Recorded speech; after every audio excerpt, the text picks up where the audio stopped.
Hello, everybody. This is me, Dusty Circuit, here to bring you another episode of Kerbal Space Program. And I apologize for there being a little bit of a break in these uploads, but I've just been a little bit busy and also just had a few other things going on in my life. But uh, in the time in between my last upload and now, there's been another mod release, or I guess kind of an update to an existing mod, but the Space Potato volumetric enhancements just got a release for the Outer Planets mod and Minor Planets expansion, which adds the those visuals to some of the more popular Planet Pack mods that are still in use today. And I just figured, since I've been doing a lot, well, since my last mission was a fairly big interstellar mission, figured why not we take a break from that and explore a little bit of the outer Kerbal system, even though that's not really the main focus of the series, as we've already done that in my previous series. But since there's a new visual mod, figured why not, it'd be cool to do another mission out to there. And also purely because I'm playing with 10% science rates, and well, I managed to get about 10,000 science from that previous mission, but that was only enough to unlock the antimatter. Well, most specifically the antimatter generator, or Nova Antimatter Facility, as it's called. But that was all I was able to afford with my science points, so we're kind of... I mean, we have most of the tech tree unlocked, but there's still maybe a few things I would like to unlock, but I guess we'll have to get more science. So, I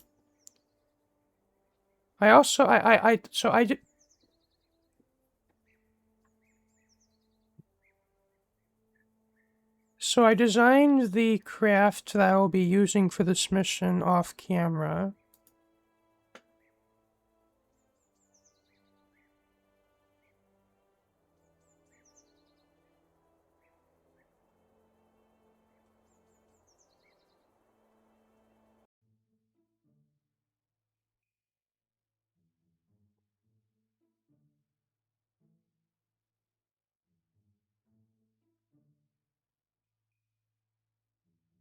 So this is the spacecraft. So I'm gonna have to zoom way out just to get all of it in view.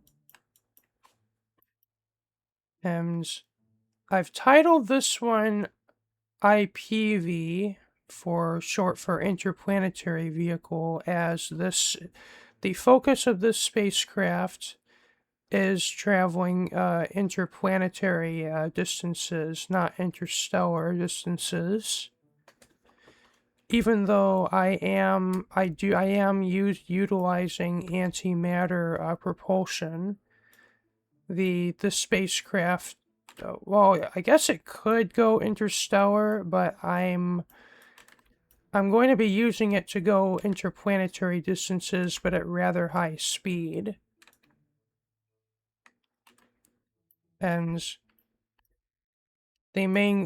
also I am utilizing the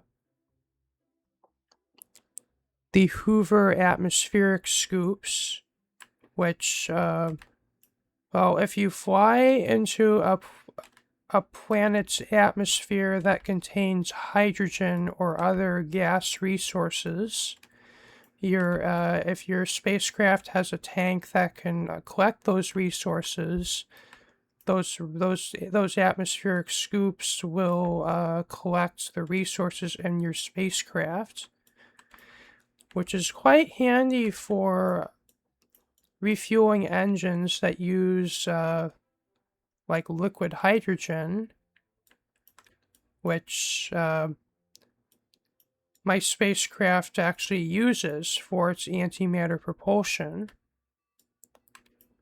Though I am also making use of the fission pellets containers, because with this antimatter converter,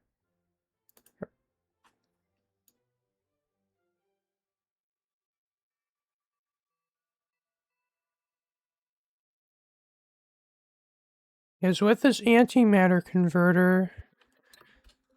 actually have two different options. You can convert liquid hydrogen into antimatter, or you can convert fission pellets into antimatter. But as you can see, this recipe gives for 1 liquid hydrogen per second, it gives you 5 antimatter per second, where the fission pellets for 1 per second gives you 500 antimatter per second, which means it's a lot more efficient, or a lot more energy dense, and in my testing, even though this is one of the smaller containers,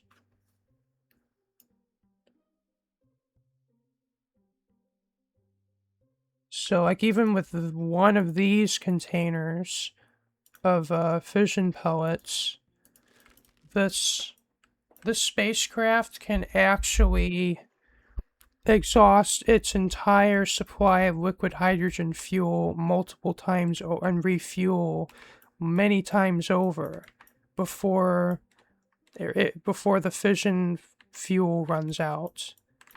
And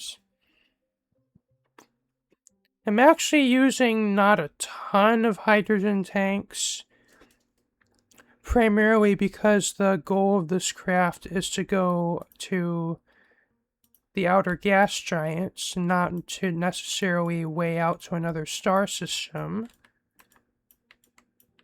But even if I were to give this thing enough fuel to go to another star system,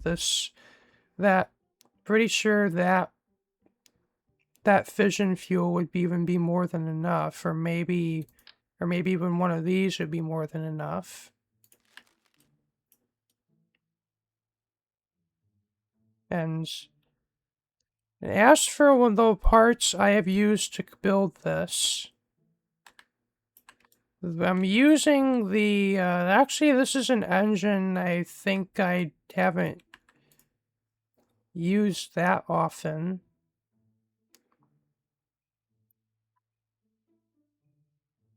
It's this guy, which is pretty much, it's the Stirling Systems equivalent of the Frisbee.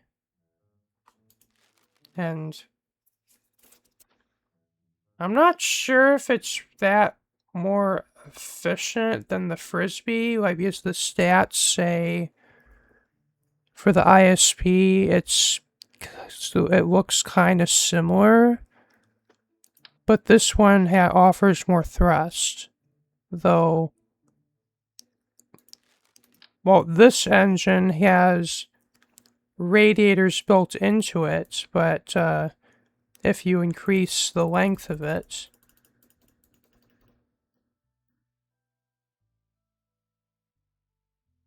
like, I think that's the max length this one can be. Though Well, this engine does not come with radiators, so you will have to supply your own, which I'm using 4 of these Sterling stackable film radiators, and just the 4 of these by themselves is enough to give all the cooling that engine needs. And I guess kind of going from the bottom up, these are just boosters to get the spacecraft into orbit, which once again I am using these atomic aerospike rockets, which are kind of like a really big, powerful nuclear rocket engine that also can burn. It has the option to burn either. If I can find it. Yeah, so it's this engine here, which can do either just liquid hydrogen, which offers about 875 specific impulse in vacuum, but with about 1400 kilonewtons of thrust, or it could also do liquid hydrogen and oxidizer with 400 by about 500 specific impulse and 4,300 kilonewtons of thrust. So I'm using them in the LOX augmented mode. Just kind of gives you a really powerful lift engine that also has a little bit more, probably about close to maybe 1.5 times the specific impulse of a typical rocket engine. So not a whole lot better, but it is better. And well, I made 2 of these. I used the flatter nose cones for 2 of these. Otherwise, 2 of the rockets would clip into the radiators. And when you're using the Nova antimatter facility in the heavy elements mode, it requires a lot more radiators to keep it cool, I've learned. So a whole bunch of these radiators are just for the antimatter converter. Well, these smaller ones, I think one set of them is for the fusion reactor, which generates the electricity that powers the spacecraft.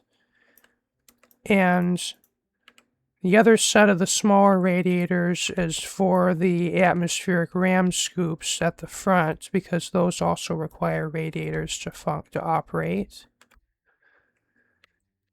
And I'm not entirely sure if these help, but I've learned that during time warp, the way the heat is simulated seems to get kind of wonky when you time warp, and causes the antimatter converter to shut down, which is not good, because it limits the amount of time that I can actually execute a burn for until then, and then eventually the antimatter will run out, and then I'll have to go out of time warp, turn this back on, and then resume time warp, and that just gets rather annoying. So I'm usually utilizing these coolant tanks which offer like a buffer for the system heat loop. which I've found kind of helps because I guess it acts like a buffer, which helps with, because from my understanding, when you time warp, it just makes, like, basically I guess as it's the system heat is calculating how much heat is in the loop, I guess it spikes up whenever you go from, like, say, 100x to 1000x time warp and, like, up from there. So, and then I guess what happens is it spikes too high, and then that makes this thing overheat and shut off. So my hope is that doing this, plus just giving it a ton of radiators will help with that, but I guess we'll see. And these fuel tanks that are for the liquid hydrogen, basically as the mod comes, these also have a requirement for you to use radiators to keep them cool, to keep the fuel from boiling off. But I've actually been playing with that disabled because I found that just too often it just still boils off when you're using really high time warps, which have just found to be more troublesome than actually fun. So I just basically disable that, and the way you disable that is there's a file in the in the Sterling tankage mod for the cryogenic boil off, and I've just removed that file, and that disables that mechanic. And so,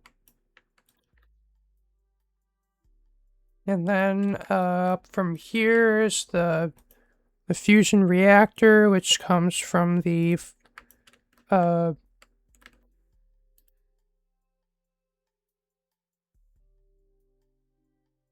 Far Future Technologies mod, and these are just fuel tanks for which I put liquid deuterium and helium-3 to fuel the reactor.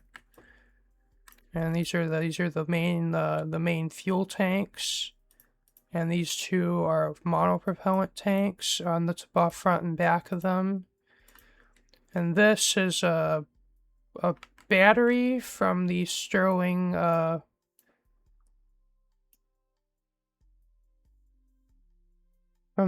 Systems suite of mods. But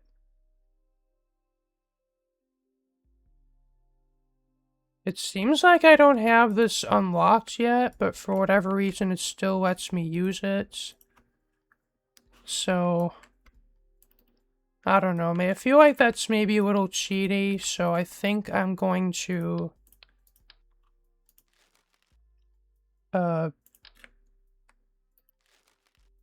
I guess I'll just use these batteries instead.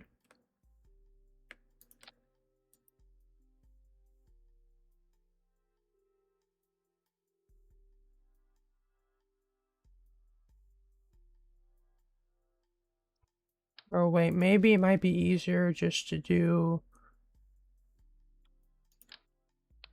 this and scale it up.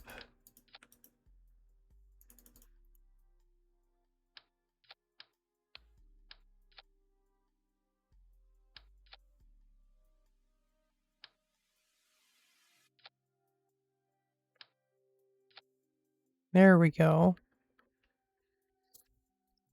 So yay, I cannot feel bad about cheating. And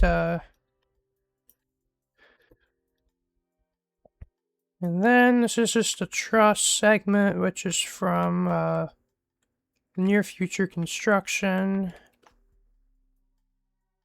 And then this piece, that piece is a probe core.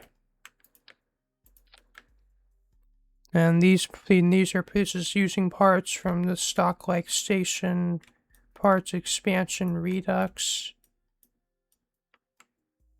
And I got a retractable centrifuge. And that's the main command pod of the craft. And then up here is the science laboratory, which we'll be making use of for sending processing science.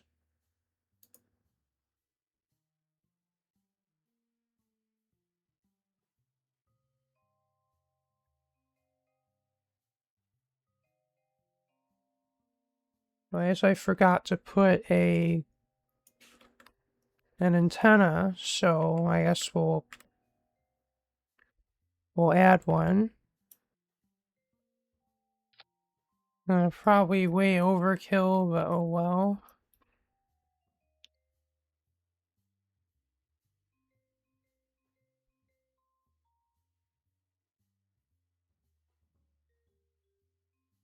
So I guess that's all really there is about the spacecraft.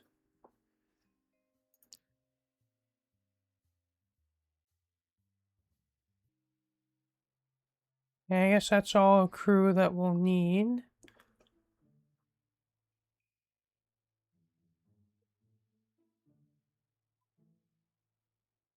So I guess without further ado, let's launch. Okay. Didn't think of that.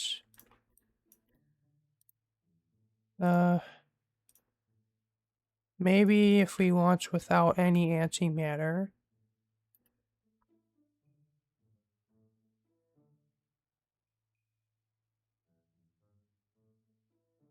Okay, it looks like I can't use the spacecraft. Give me a moment.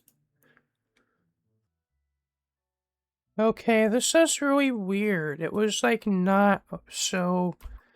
So what happened was this.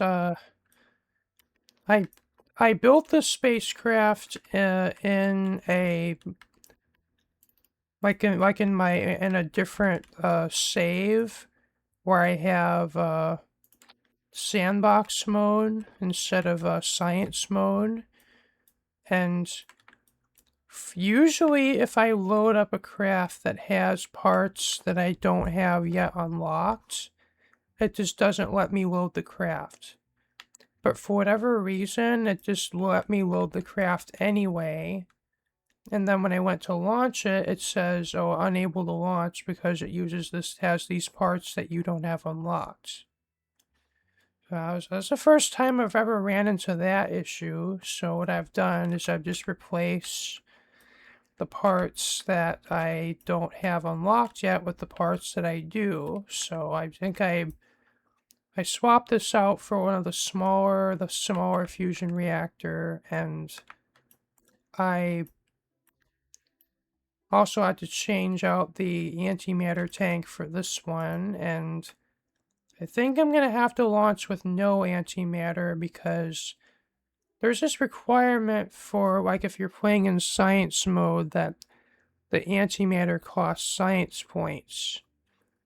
And I do not have a whole lot, so I think I'm going to be launching with none. Because this is literally the smallest amount of antimatter I can have. This is the smallest increment. So I guess I'll be launching with no antimatter, and we'll have to enable the antimatter converter, and then that'll fill that guy up once we're in orbit.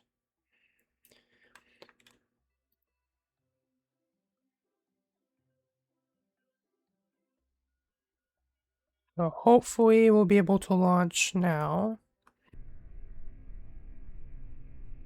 5, 4, 3, 2, 1, liftoff.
Okay, we are officially now in space.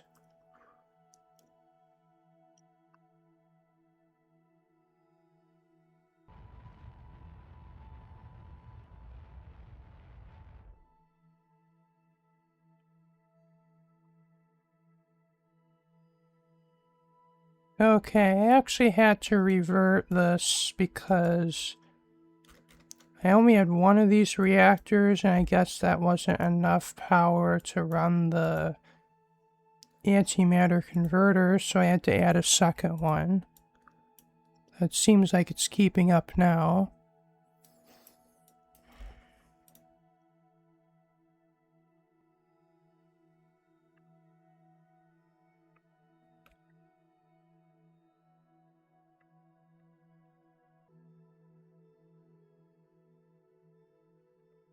Okay, I was wondering why the antimatter converter was not working, but apparently all my radiators that were supposed to be for the antimatter converter were set to loop 0, which is the main engine, for some reason. So I fixed that and set them to loop 1, which is for the antimatter factory. But we're not quite ready to leave yet. I still have to launch one more spacecraft.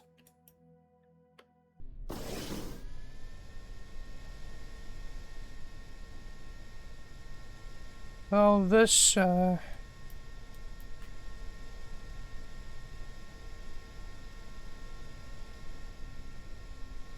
is the other spacecraft. It's my space plane that I've used in a few of my other videos. So as without further ado, let's take off. 5, 4, 3, 2, 1, go.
Yay, finally managed to dock the space plane.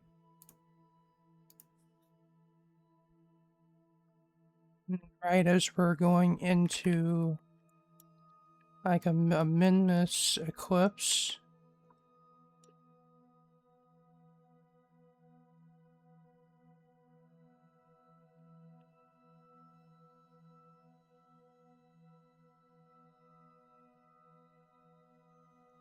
Okay, so I had to reattempt that whole docking because apparently I placed the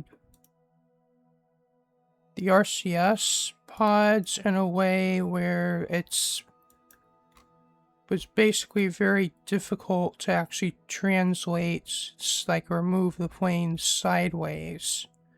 Like it always would want to rotate whenever I push W or S to move from side to side. So I relaunched it with different RCS thrusters, and that made it a lot easier. So finally, we can actually start our mission.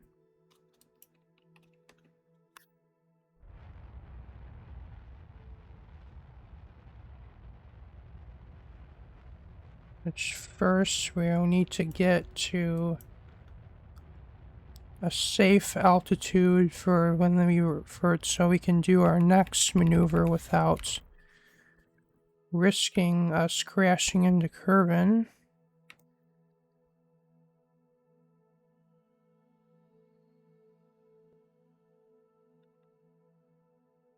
And I will show you what the next maneuver is going to be in a minute.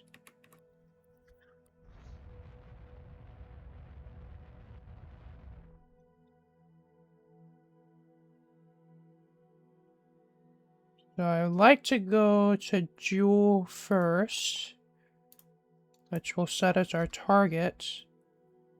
But we are not going to Jewel in the traditional way, like where we get into a Hoffman transfer. No, what we're actually going to do is get pointed at Jewel.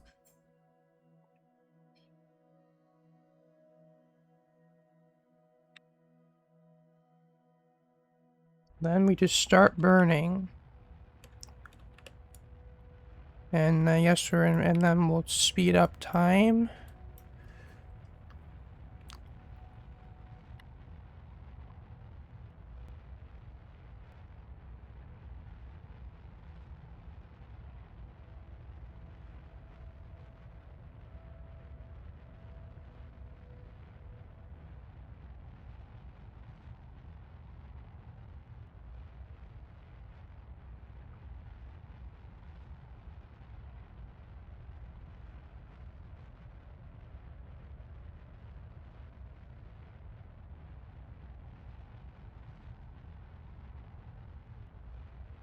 Okay, apparently we still have that issue, but oh well, I guess that won't matter for this mission.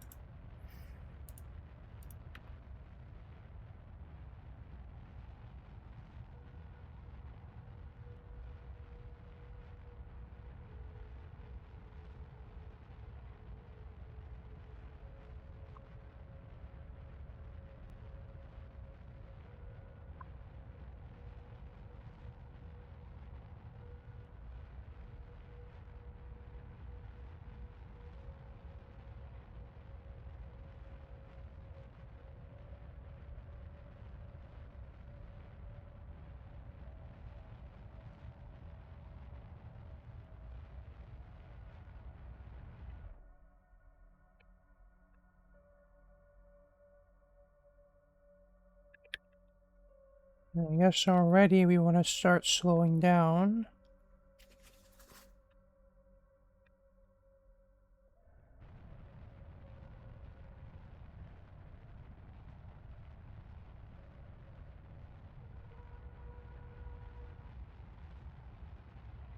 And looks like we're gonna overshoot.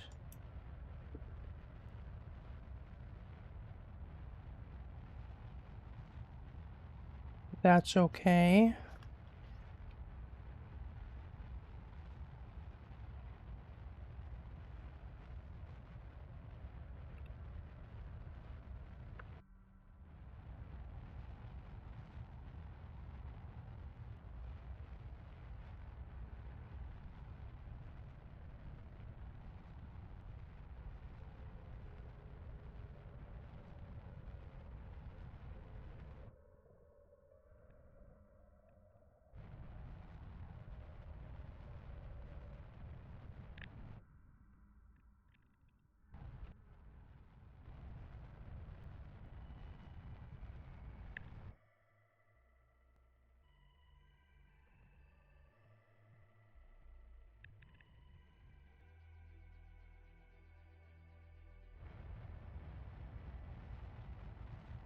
Oh, and one thing to note, I did install the, I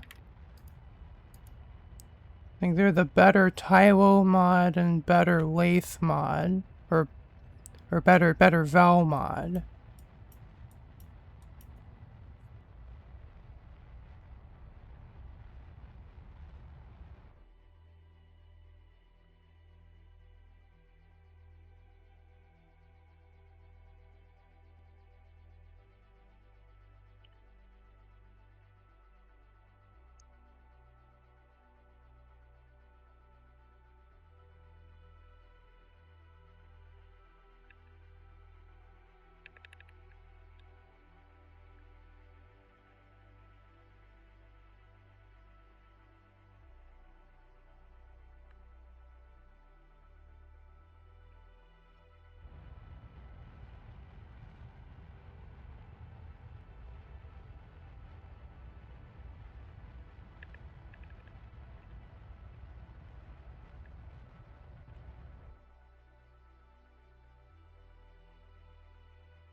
And fairly soon we'll get to see Tylo from up close.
Okay. Yes, it's now time for us to make our first landing of this mission.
Let me do some quick science before we make our landing.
Okay, we are now landed on Tylo.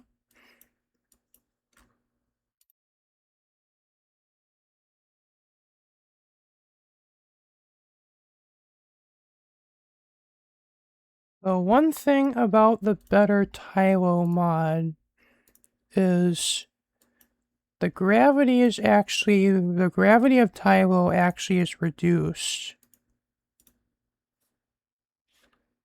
which I don't know how much I agree with, because it will mean a big part of the challenge of landing on Tylo is its really high gravity. So it's making that part easier. I don't know if they're trying to make it more realistic, or they're trying to maybe change it up or what? Yes, yeah,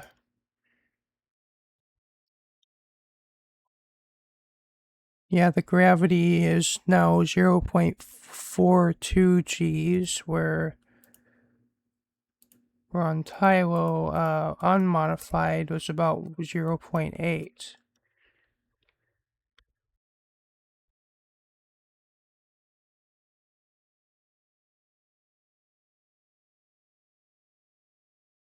Which I guess meant it was a little overkill to bring this nuclear saltwater lander, but I intend to also land this guy on Slate once we reach the Starness system. Also, I intend to use this guy for multiple landings.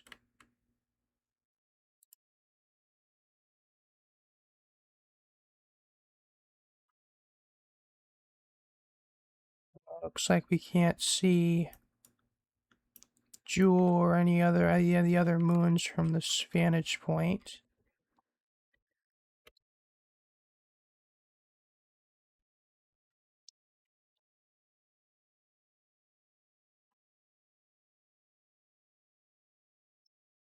Guess I'll plant my first flag.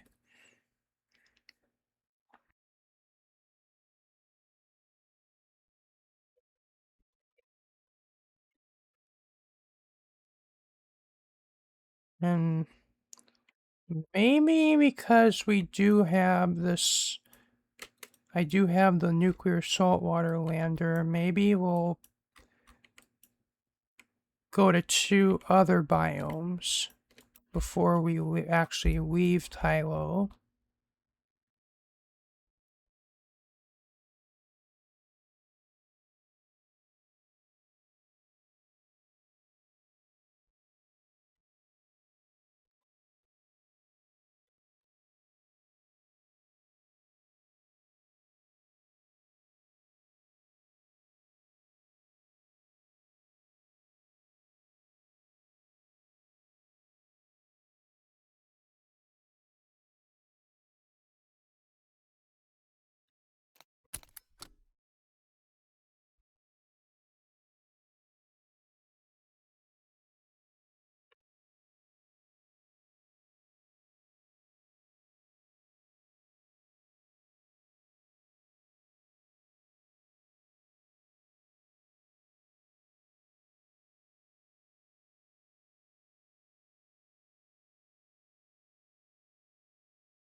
Okay, we're over the lowlands.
Okay, I was afraid of that. Hate landing on hills.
I don't think we'll plant the flag here.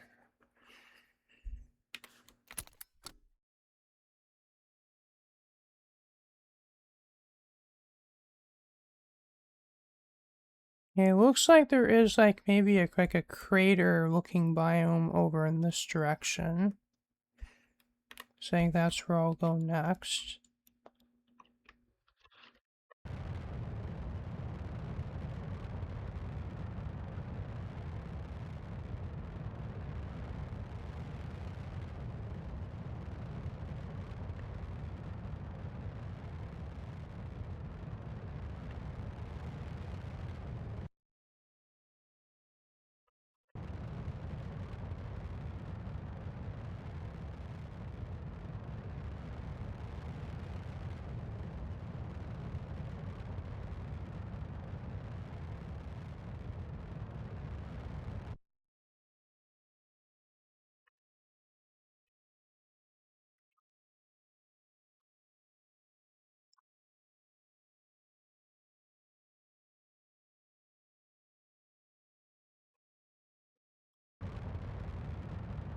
Here we go, Midland Craters.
Oh, this looks like it might make a good thumbnail.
That's a pretty stunning view right there.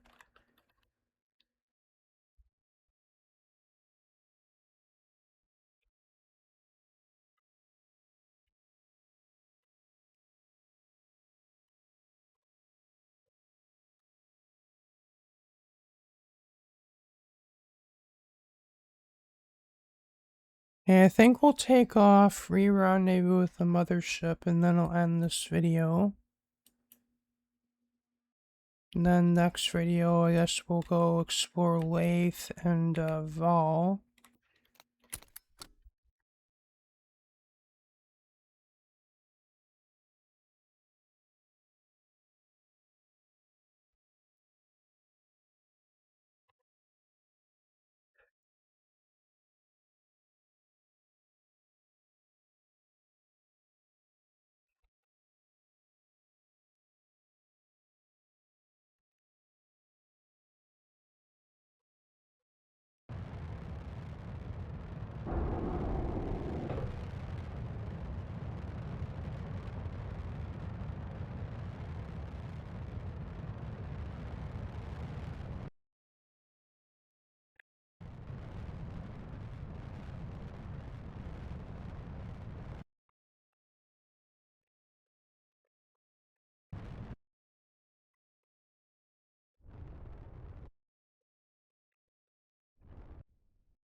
Okay, so that part of our mission is over.